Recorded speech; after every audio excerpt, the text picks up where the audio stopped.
something deeply sick, though, that's going on now in terms of this gender stuff. That, I used to be a live and let live type of person. And I'm one of those people that's like, hey, you're a grown adult. Choose the life you want. I don't care what you do. You want to, eat badly. You want to get a bunch of surgeries. Like, it's really up to you. But here's the problem with that is, now with this gender activism, they're coming for kids. So now we're seeing, targeting of children. You're seeing children on puberty blockers. You're seeing children 17 years old, not adults yet, getting surgeries from physicians that are irreversible, that deform their bodies. And you're seeing something like what you saw in this story in Ontario. I don't know if you saw the photo. I'm sure you did.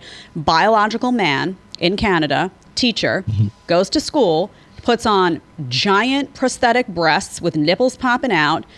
And the school is defending this guy, saying, well, this is just, we're defending gender rights, as they claim. That's true. Yeah. So this is concerning at a different level, because it's one thing when it was live and let live, and it's another thing when you're sending your kid to school, and this is deep sickness that's going on now that they have to be exposed to, and institutions are just not going to stand up for what's right because they're more concerned with allegiance to wokeism than to allegiance to truth. So when you see that image, I mean, what do you think? Like, what comes to mind? I'm like, I don't even know what to say anymore. I just think we're a really lost society at large. In my fourth book in religion, I actually covered this. I said we're at a turning point, I think, right now. But I don't think enough people really realize this. I would say it really kind of started back in the early 2000s. But we're at a turning point right now where we have, like technologically and sociologically, we're globalizing. I always talk about the global sexual marketplace, but we're globalizing in a lot of other ways.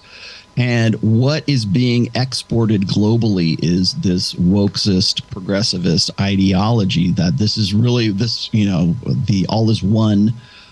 Emotions first, feels before reals. Like I said, social constructionism, everything that we kind of like. I mean, name the issue that conservatives generally have a problem with, and I will show you how that has been exported to the world over the course of really the last 30 to 40 years, in terms of globalizing. Now, with the advent of the internet. We can now mass produce that. We can now, produce propaganda on a worldwide scale, whereas before we were limited to, on a by country scale. So now you see stuff like this, and we go, well, why are they defending this guy? This guy's clearly mentally ill. Do you remember? Did you ever watch MASH back in the day when Jimmy Farr was like, Klinger, and he was a cross dresser, and the reason he was doing that is because he wanted to prove that he was insane, so he could get drummed out of the army and go back home, right? Because that was a form of cross-dressing and transsexual. That was a form of insanity, right up until a certain point. And now it's what makes you unique. Now it's part of the, 72 different genders that we're all supposed to be on board. Like, okay, let's all play along with this narrative now. And it used to be that was a mental illness. When did it become not a mental illness? And I would say that was probably at the point at which we started mass producing and exporting, militant style feminism, militant style wokeism, for lack of a better term. Just this, it's an ideology that has been sort of disseminated throughout the world. But really, and again, this comes back to the book. I was my fourth book. In religion, I mentioned this. I said we are at a turning point right now where our ideologies and our memes, our ideas, our beliefs, our convictions, our thoughts, our language is going to define the realities for generations to come. Whereas before it was like we're just kind of flying by the seat of our pants, fighting wars and trying to make the best of things and trying to really sort of live the best lives that we can. Now, and I mentioned this in terms of like plotting the human genome or the fact that we can do genetic engineering very, very easily right now. What is right and what is wrong? What is a good use of, like, say, genetic engineering, and what is an unethical use of genetic engineering? And so when we look at, like, say, the mRNA vaccine, and we look at that, we go, is that a good use of that technology? Because what it's going to do is it's going to affect the next generations. So I put it in these terms. I said, well, if they ever find a gene or a combination of genes that contribute to homosexuality, should we correct those?